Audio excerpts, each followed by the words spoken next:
Hi guys, welcome to Therapy Tuesday. For those who are joining for the first time, this is a weekly IG live series that Art Therapy Jamaica is doing with different professionals. And today we have the lovely Brittany Singh Williams from Spark Education, JA. And Brittany is an academic coach and education consultant for Spark Education. She has a background in education, content, and learning experience. She is an education, content, and learning experience designer and an academic coach, empowering students to learn.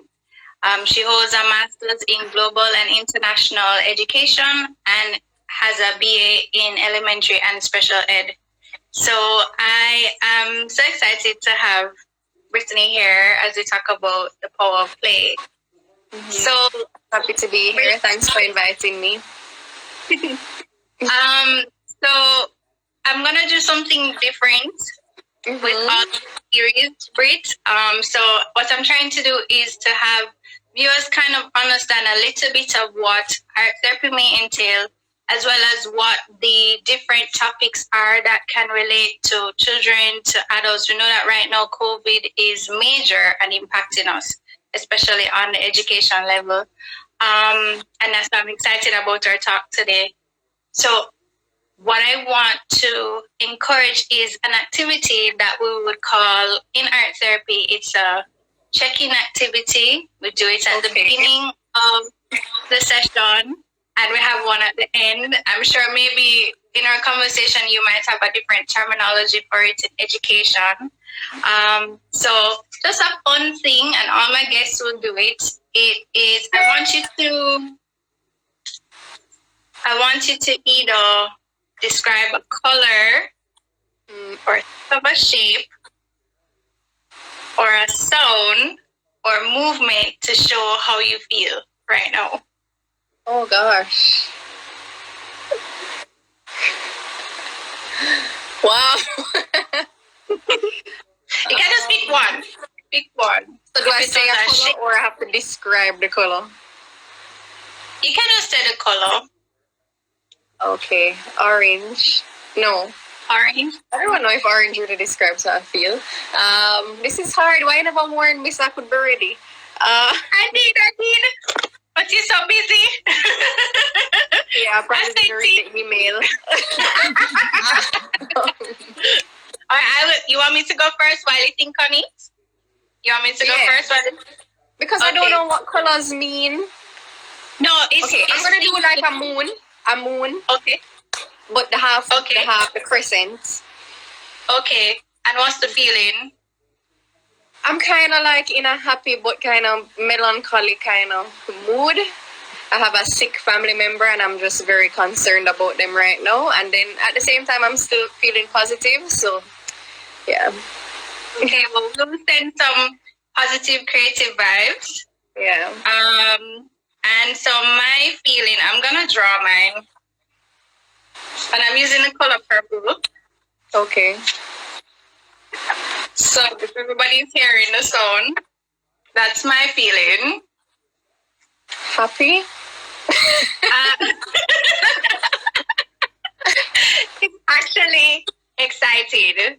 I'm excited about this sponsor. So it's just a checking activity that we do with people. You know, sometimes I will do it with my students. Actually, it's a great idea. Yeah, you can make, and I find within our culture we respond to movement and so on. So what I might do, even when I was at the prison, the correctional facility, I would say to the girls, do a movement, and then they would it became like a game. So that was pretty interesting. Yeah. So thanks for, I like that, crescent moon. Mm-hmm. So, Brit, we're gonna get into it. The power of play in parenting. Yeah. Can you tell us who you are and what do you do? Okay, so I work with Spark Education. I'm the founder, and what we do is just create learning experiences for families to ensure that their children understand how they learn and are able to excel with their unique abilities. Because a lot of the time, young people compare themselves to other people in the classroom or their, other friends or family members, and they're not really sure how to put their identity and the understanding of their identity with their academics to ensure that they thrive. And so everything that I do is kind of rooted in that. So I do pop-up experiences and also one-on-one coaching, academic coaching. So I've been doing a lot of that over Zoom recently, which has been interesting. So you just gave me a game to do it. But really, I work with the whole family. Sometimes I kind of think, am I a therapist? Like, I need to refer you to somebody. But it really is very interesting how academics is going with your mental health and your family involvement and such. So, yeah, that's what I do in a nutshell. When you say academic coach, what do you mean? What does that mean? I essentially work with the family to look at how their child studies, if they have any learning needs, how to integrate that into their daily habits, how the parent can better help their child to ensure that their grades are improved, and if they're not improved, how to work on the confidence levels, because there are other things going on. A lot of the time, people get education psychologists write reports for the children, and then the parents are like, oh my gosh, where do we go now?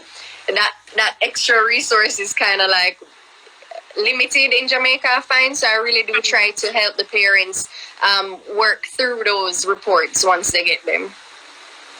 Okay. So what would be the difference between educational psychologist and an academic coach? I think I'm very involved, sometimes too much, in the whole family dynamic. I actually was speaking to a business coach this morning, and she's like, Brittany, your whole business model is literally about relationship. Like, yeah, I'm very involved. Well, I think, you brought up a good point, and this is something that even for myself in doing art therapy with children, you can't work with children and not work with their families. Mm-hmm. And the family dynamics affect how the child learns, how they respond. You have to deal with it as a whole. And we tend to forget that play is, is critical to that in terms of how the child learns. So before we get into that, what led you to the field of education? I just always had it for me. When I was little, I would always be teaching my dolls. I'd always have the neighborhood kids come over and play school. It was just always a part of who I am. I don't know how else to explain it. As I think back in my childhood, like, that was my play, always. So it was very easy to make the transition. I just had to figure out how to be successful in doing so. I'm still figuring that out. So. I actually remember our first interaction, how we met was because I did a sensory wall for Step Center, the school for children with multiple and physical disabilities. Mm-hmm. And you were working with Boys Town, right? Mm-hmm. Mm-hmm. So, saying all of that, having conducted art therapy sessions with children and adolescents, I personally recognize that the art making process is important and critical to a child's development, cognitively and emotionally. And it's really important to their exploration of the world and how they process, how they interact. There's sometimes a view that art and play is a waste of time or perceived as idleness. Can you tell us why and how play can be powerful for a young person? Why it's perceived as idle? Well, not why. Well, that you can answer, as well as can you tell us how and why play can be powerful for young person? Play is basically a child's work. It is the way that they interact with the world, the way that they learn to understand themselves and relationship, and just to make sense of their total existence. So I like to say that play is what they need to be reporting to every day, especially very young children. Adults have essentially over time lost their sense of play, and oftentimes parents actually have to reteach themselves and actually become very disciplined about how they think about play and interact with their children, because a lot of the time we're busy working when our children want to play, and it's a distraction, and it's like, what are you doing right now? You're annoying me. So or you're tired, or stressed out. Yeah, I can totally relate with my 2-year-old wanting to play every 5 minutes. It's really exhausting. So I just think over time with school, then work and responsibilities, we're just not as inclined to enjoy play. But it really is important for even how we manage stress and deal with stress, and then eventually showcase how we manage stress to our children, which I guess we can go into later. But yeah, it's overall children's work. When you say children's work, what do you mean? How, as I said, how they it's their development. It's the major part of how they develop, and that essentially is work. And when we as adults start to play, we'll realize how much work it actually is, because we actually have to retrain our minds and how we speak in play. So it's not just something you just do like that.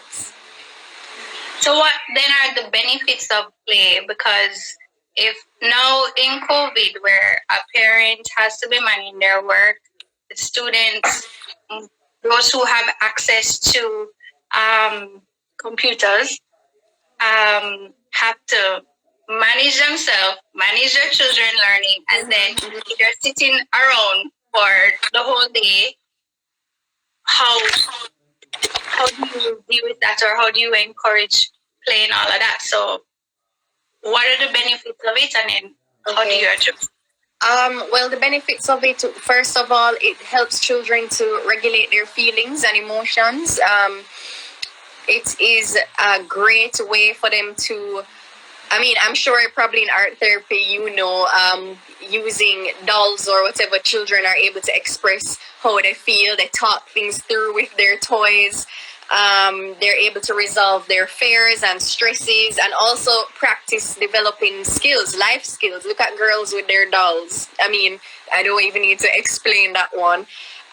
It helps them to reenact when something is confusing or scary or just overwhelming. And then also even play outside helps them to connect with the world and nature, and just an appreciation for it. You'll find that children who play with less risk, with people not telling them don't do that, or you find that they actually tend to trust their bodies more. They're a little bit more autonomous and independent, and they know how to regulate their emotions a little bit better. So those are the benefits. How you handle it during COVID, my thing is that a parent just has to set intentional time around play during COVID, just because now we have to be a little bit more intentional about how we manage our family life as well as our work life. Even for me, my husband and I, we take shifts, so we know, like right now he's playing with Logan, and then know that I'm working, and we just alternate as best as possible, because we have a 2-year-old that we can't explain and say we can't play right now, but as you have older children, you can say, you know what, from 4 to 5 o'clock every day, mommy and daddy are going to play with you, and you can choose what you want to do, and you just make it into a thing. I think if you're just very disciplined and intentional about play, it can make the whole family happier. But then if I'm a parent that hasn't encouraged,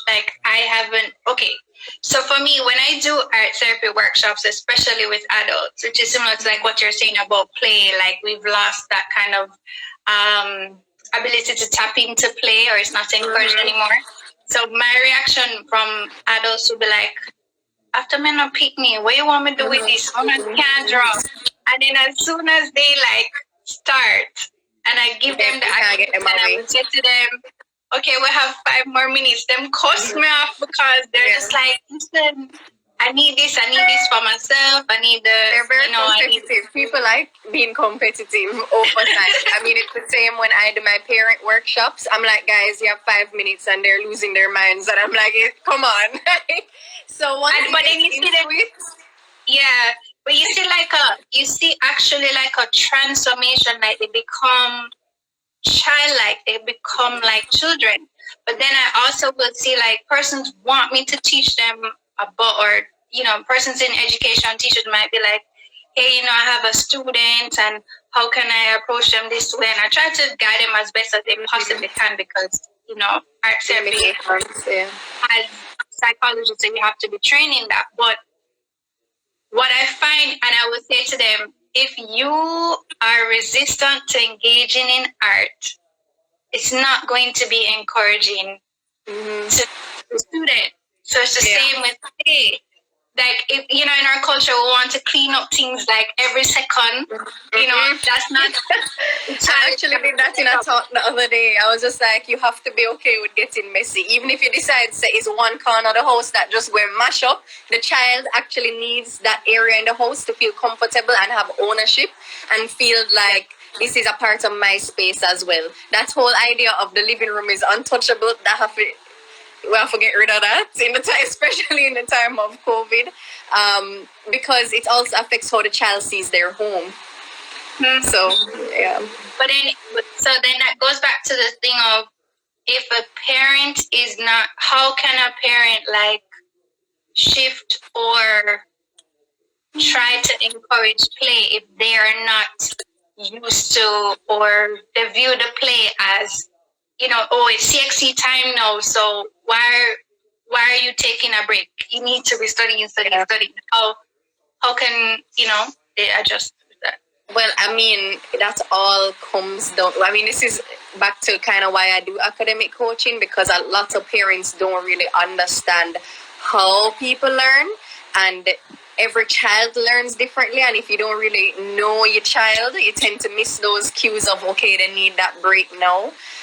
So that's one element of it, of like, I really want to encourage parents during this season to really take the time to discover who your child is as just like a person, and what their limitations are, and have those open-ended conversations. I think that's just the first major thing. I tell all my parents, start your day with a morning meeting and just regroup. What are our intentions as a family today? What do you realistically feel like you can get through with your schoolwork? I mean, not every child is self-regulated enough to do all of this online learning. So let's have that discussion, and how can we meet each other halfway?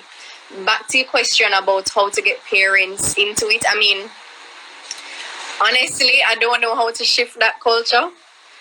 But I know in my family we did board games a lot, like Monopoly and those kind of things, where they're kind of adult games too, just to kind of get everybody feeling like, this is a shared experience. But again, that question also is related to the age of their child. So, I mean, I don't know how to answer that question, to be honest, because there are just so many different factors. I think you really have to just be in touch with your child. Okay. So, like, for example, in the video that you shared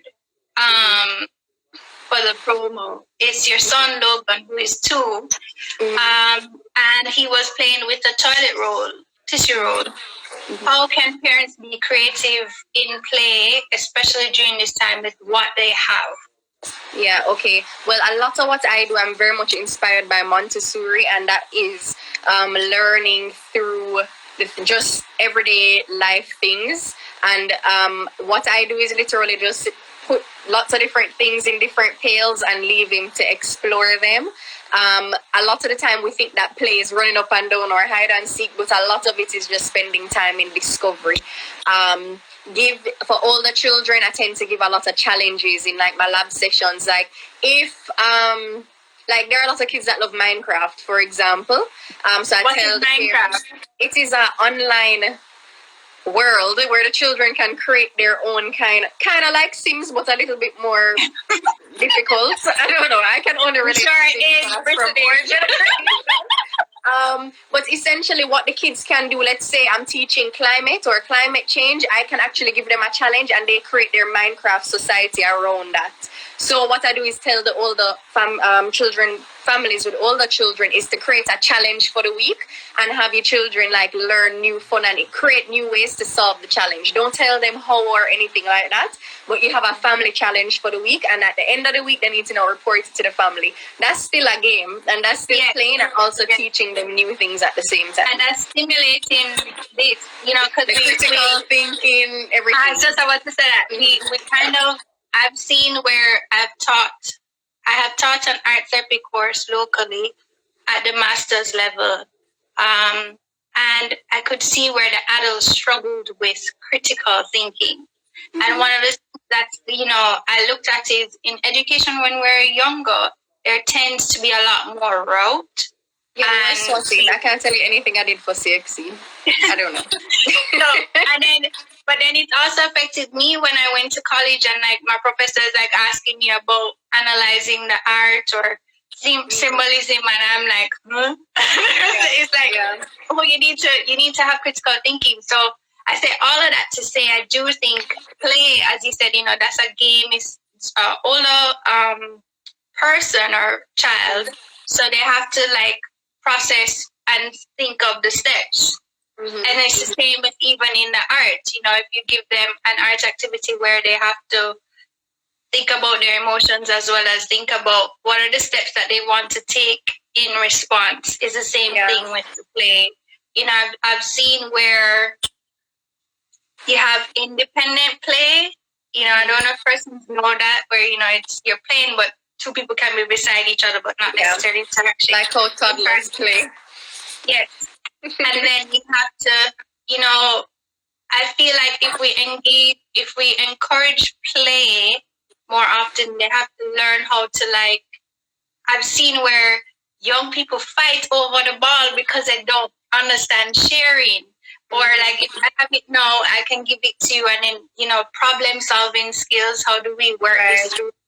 If I've lost, rejection, emotional. Yeah, and that's another thing. Like play is even in those teachable moments. So even if let's say you're working and your children are fighting over a toy or whatever, like you can actually have a conversation about it and then recreate the game or think of a new way they can play the game. Or even ask them, how can we use this to play a different game so that everybody is happy? And then like give them, and then you can get back to your work. You know what I mean? But it's also being part of it. And meeting our kids where they are, really. And there's one thing too, that families, you tend to be in the room, but you're not really playing with them. Like my son has really taught us that a lot. Let's say he's asking us to build bricks, but we're on the couch watching Netflix. And he's like, no, I need you to like play. He actually wants us to come be on his level, sit on the floor and be building them. But we're like, oh, baby, do it that way. That's not play. Like we actually have to get down on their level and like be relational. So I've found that oftentimes our kids need that validation from us. They need to feel that we're involved, and that when we do that, they hear or they interpret that as, I see you, I value you, I want to spend time with you. It's more important than me looking in the phone. Actually, my 2-year-old now tells me, phone down now. Like, yeah. So I've had to learn to just like get on his level and actually be, as I said earlier, be intentional about the playtime. What about using food? Food items for play, especially like how persons are home. Yeah. Rice, I always dye my rice different colors, or pasta, different noodles. If you have the, what you call it, I think it's penne, when it's has the hole in the middle. Wait, which one is, the long one, but it have the hole. I actually let him, instead of buying the stackable things, he stacks the macaroni on the tall macaroni. Yes, penne pasta. Mm-hmm. Yeah, so you can do that. He loves dumplings, so whenever I'm doing flour, and I just give him a flour bowl, flour and water, and he mixes and thinks he's making his dumplings. Also for older kids, let them cook. help them, let them join in on the experience, even if you don't end up using their food. Another thing I do with my older kids is invite them to recreate the recipe. Like if you're doing cookies at home, how can we change up the recipe a little bit? What can we add? And have them have their own unique cookies and things like that. So just include them in the everyday household cooking experience. Logan loves vanilla for some strange reason and walks around with a bottle and sniffs it. So what I've done, because when you put it on paper, it actually turns brown. So like I let him do that. So we dye the paper like, old time antique paper using the vanilla. Yeah. As you said, I'll actually add some art therapy tips to this too, because as you know, Tiffany, one of my babies is working with children with disabilities, and so that has also encouraged me to look at development and look at art and have a sensory developmental art therapy approach. So some things like I find myself now saving tea bags. Or so if persons don't have paint, they might not have the poster paint, but can boil the water, steep the tea, pour the string, and they can make art from that, print it, or they can use older kids could use a paintbrush and paint with that, or the tissue roll. Oh, I don't have it here with me. There's one outside where you cut around the ends and open it up like a petal and dip it in. Oh yeah. And that makes art. You can even go outside and get a stick and tie leaves on it to make your own kind of paintbrush, and that could be like for a nature walk adventure, painting adventure. So I do that often, so he knows that he can paint with different things. There are just so many things you can do, like turmeric and those kind of like curries and things like that you can use as color, and they realize that there's color in all different kinds of things. I actually went to Edna Manley once to the teacher education department, and I saw them using different foods for art projects and stuff. So, I mean, you can use everything lying around the house to be a learning experience. Eggshell. Is there anything else? I can't think of. I know we used to use what I used to use too, especially with children who are on the autism spectrum, is cornstarch and water. Oh yes. I know there's slime now, but there's cornstarch and water. Logan loves that one. So cool to see the what you call it there. How it gets hard and then it just turns into liquid in your hand. Yeah, Logan loves that one. But once again, that you have to be very comfortable getting messy. Like the entire house gets messy. You just have to bring them right into the bathtub after. Yeah. Somebody asked, what could you do with the eggshell? I know when I was younger, we used to crack it up, and you could like glue it on and make a collage and paint it, or the fun in it is actually Googling or exploring what kind of art you make out of the eggshell. And seeing what the children do. You don't have to have a plan. Right. let them figure out what it is that they're going to do with it. So, yeah. That's a good point, Brittany, and I always reinforce that too, that we tend to be very adult-led and not child-led, like, where is the child right now? What are they doing?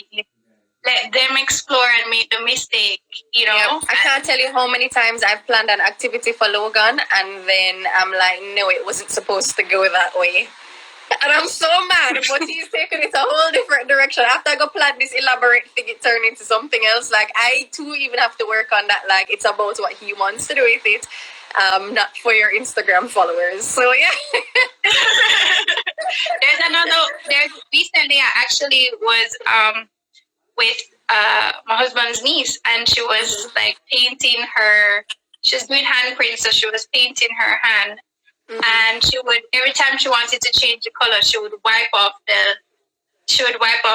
her hand. And so what would happen is that the paper towel had multiple colors left on it.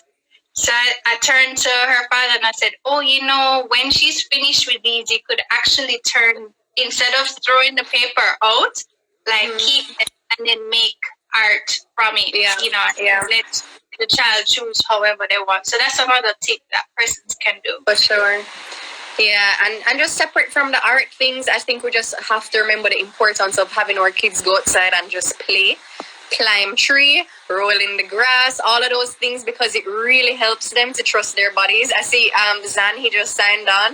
Like, I always see that they have their kids outside, just whatever, hammering nails, digging in dirt, whatever. And I mean, it's just so amazing to see how they trust their bodies in that whole process. And we often forget that whenever we don't do that, we're actually instilling fear.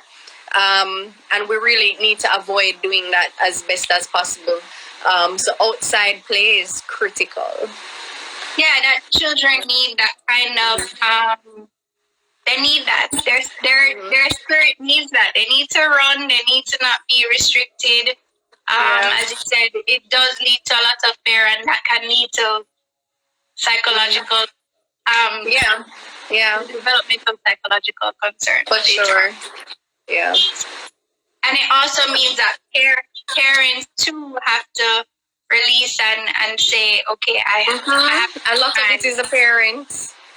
Yeah, I mean, even it's just so funny the way my husband parents compared to me. He tends to be like the helicopter one, like very like, no, don't do that kind of thing. And I'm like, he's gonna be fine. We'll bust him head anyway, but we'll deal with it kind of thing.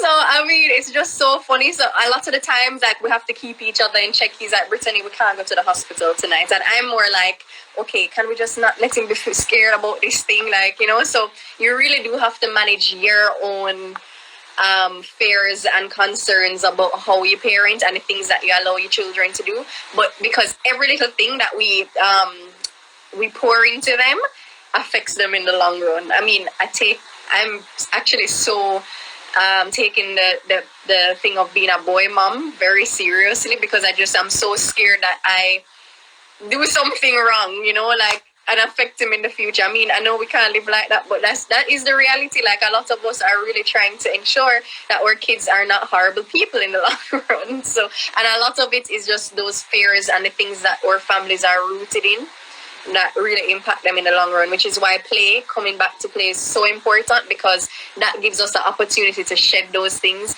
discuss those things, and unearth those things together as a family. But then what do you think play is looking like now with COVID? iPad. Go listen to Blippi. I know I'm guilty of it because Logan loves Blippi. But I do ensure that I balance it out. I try to go outside every day for at least 2 hours. But I'm sure a lot of kids are not being played with. And it's just critical. As I said, we just have to get intentional about it. What are some ways that we could support our parents who may be overwhelmed right now with like managing everything?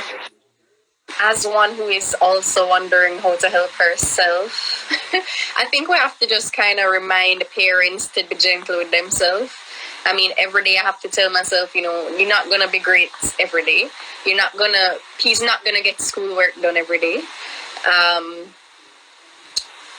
And I am not going to be great at work every day. And it's just our reality. And I think that's the first thing we really need to support parents in and being gentle with themselves and having these vulnerable conversations, because it's different for a single parent. It's different for a parent who is married, or even just a grandparent who is managing it. Not, as a parent, some parents still are gone to work. And feeling very bad about not being present. So I think that's the first thing. As I think Rachel said, get mindful and really just, do what you can every day. I would actually add to what you said in terms of being gentle with self. Also from the psych side, like, there are these expectations of, okay, you are to do what would have been a typical structure if you were going into work physically and your child was going to school. Now there's this adjustment. So maybe in the adjustment, looking at what is maybe practical and manageable. The learning style may, I had a client who recently said to me, boy, the parent said the child cannot do the screen thing. I have a lot of kids I'm coaching that they're not doing it. That's not them. And then instead of maybe having an added pressure around that, it's like just, and another parent said to me, listen, this screen thing is not for my child. So this is what I'm going to do. So the point is being flexible with self around what is really possible, what can really work. I mean, that's been for me. And what I do is write all my goals down at the beginning of the week or like Sunday night. And what helps me keep saying is like, even if it's one thing I get done for that day, I'm able to mark it off. So at least at the end of the week, I can look back and say, okay, I wasn't a total failure. Like, that's what helps me at least. And it doesn't work every day. My mom and my sister still have to be like, calm the hell down. You're not going to get work done today. Stop crying. But even get those accountability partners to really keep you in check, because it's so hard to just be so hard on yourself, speaking from experience.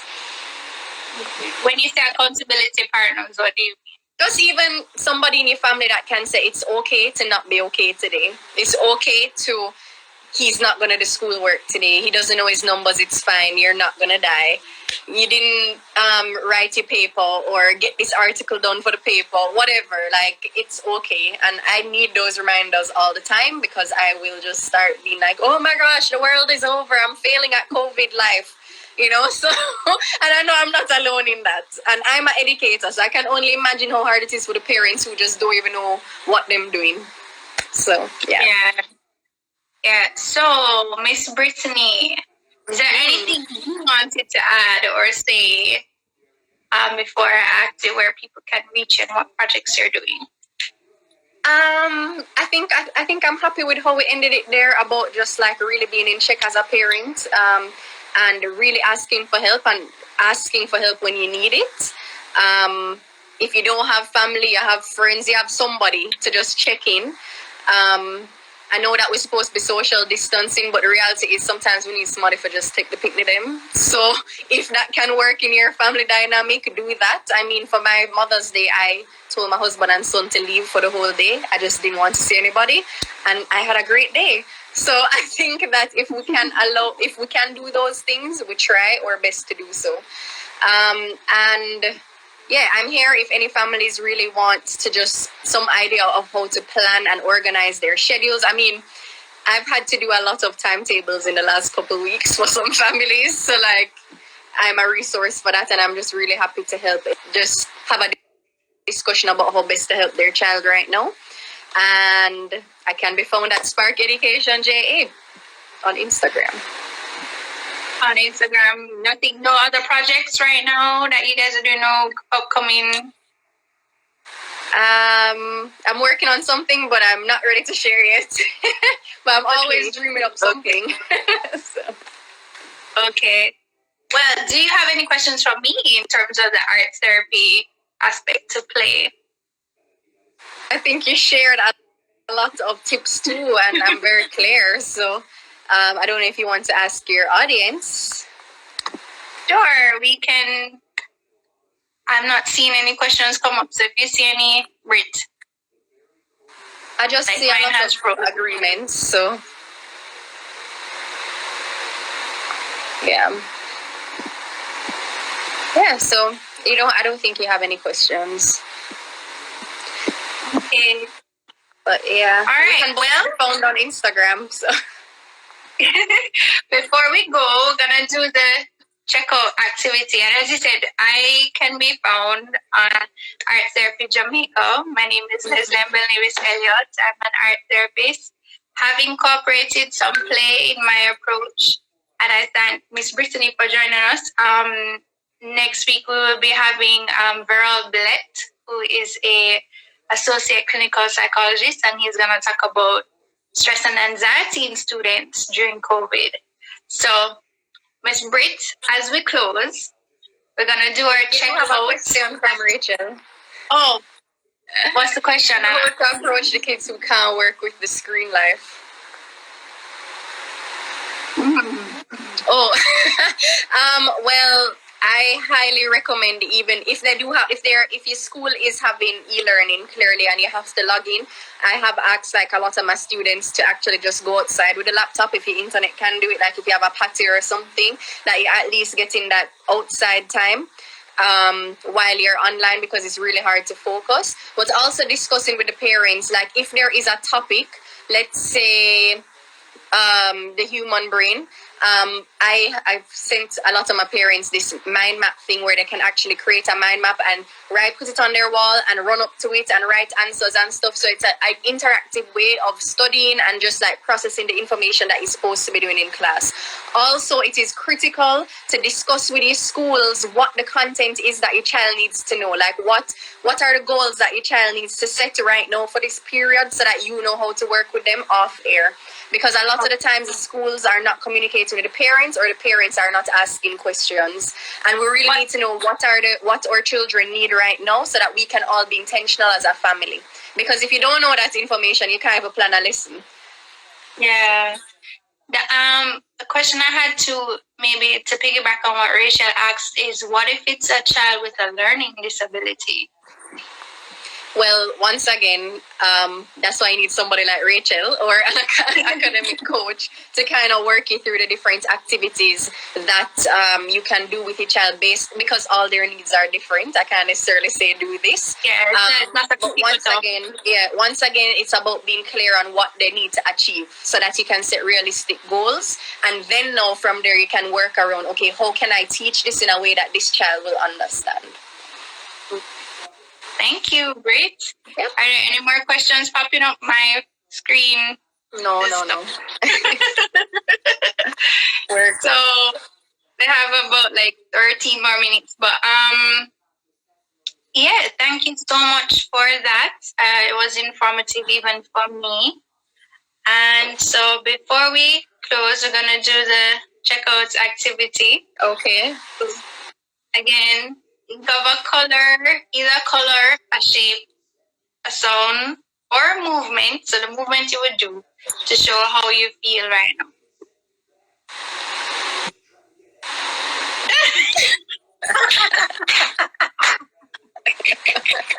What is the feeling? I don't know. I just feel like this was a really good session for me, but at the same time, I have like emotional turmoil going on inside from other things. So I'm just like on a whirlwind of emotions. Yeah. Well, I would encourage you to maybe take a piece of paper and create that whirlwind emotions, polish it as an outlet for yourself, as a debrief for yourself. And for me, I think I'm gonna do a movement. I'm gonna be like, yay! No glitches. This was informative. Thank you so much, Brittany. No problem. And thanks everybody for tuning in. You can catch Brittany Singh Williams, academic coach and education consultant at Spark Education JA. She spoke about the power of play in parenting. And if anybody wants to contact me about art therapy and how that can be used right now, I do see individuals. I'm not sure about groups right now with COVID. And I am conducting sessions individually and in person and online. So I can be reached at Art Therapy JA, as well as info@arttherapyjamaica.com. So check us out next week, where we'll be talking about stress and anxiety in students with verbal Elliott. So thanks, everybody.